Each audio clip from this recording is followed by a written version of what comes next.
autism epidemic, RFK Jr. also said this about people with autism.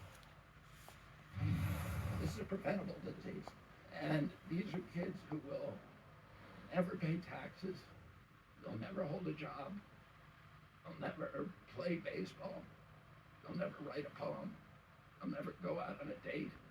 Many of them will never use a toilet unassisted. And we have to recognize we are doing this to our children. We're joined now by actress and singer Holly Robinson Peach. She's the mother of a son with autism. He's 27 years old.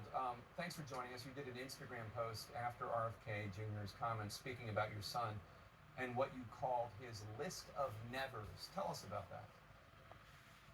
Well, Jake, first of all, thank you for having me. When RJ was diagnosed in 2000, we were given a list of nevers. He would never say I love you. He would never mainstream in school, never play team sports. That one got my former quarterback husband in really badly. Never do so many things, never have meaningful employment. And so we call that the never day. And when I heard his list of nevers, I was taken right back to that day. And I just thought it was such a wasteful and dangerous use of a platform to talk about these children and adults. My son's an adult, as if they are just disposable, as if they are a blight on society. And it felt like institutionalized hopelessness. That's what I kept coming up with. And what has he been able to do, even, with autism?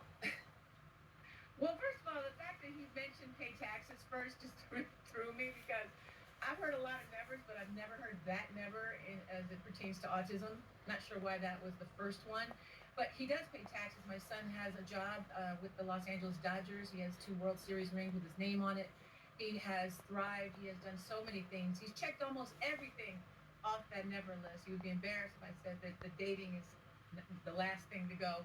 But at the end of the day, that's my son. He's had a very good outcome, and he still has his struggles.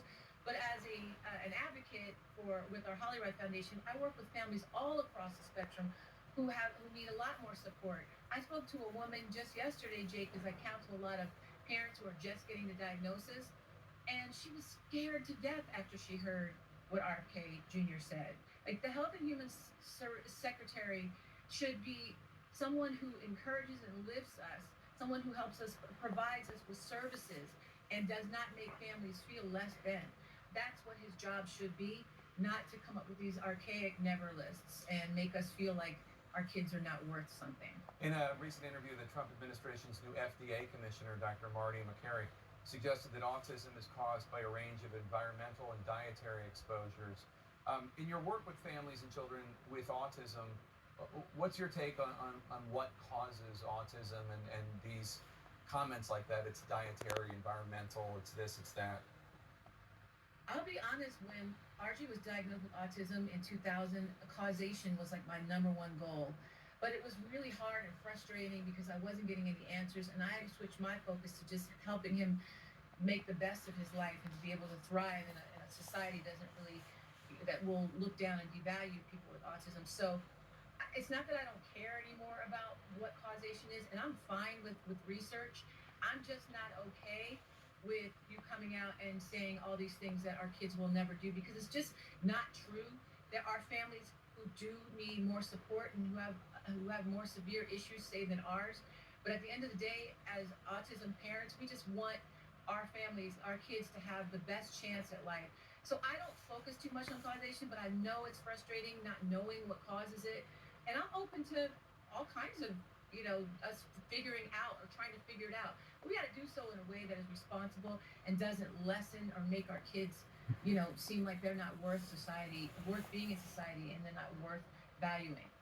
Holly Robinson Peach, thank you for your time, and I can see your love for your son. It's a great thing to see. Thank you so much for joining us. Thanks, Jake. Our series